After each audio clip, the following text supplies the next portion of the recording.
दरिया सतलुज हेड इस्लाम मेलसी साइफन में पानी का बहाव तेज होने के 22 गांव तबाह हो गए हैं। जिले भर में 24 से ज्यादा स्कूल भी मुकम्मल तौर पर तबाह हुए हैं और ऊंचे दर्जे के सैलाबी सूरत हाल से जिला विहाड़ी शदीद मुतासिर है। मजीद बात करेंगे इस पर डॉन न्यूज़ के रिपोर्टर शफकत याकूब से। याकूब, बताइएगा ये जिला किस हद तक मुतासिर हुआ है और इंतजामिया की जानिब से क्या ताउन किया जा रहा है लोगों के लिए?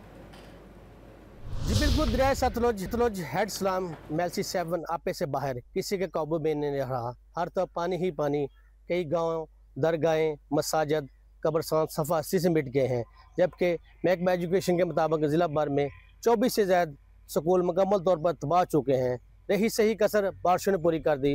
ऊंचे दर्जे के सैलाब सूरत हाल ने ज़िला विहाड़ी में शदीद मुतासर हुए हैं। 3 तहसीलों बुरेवाला, विहाड़ी, मेलसी में दर्जों देहात ज़ेर-ए-आब।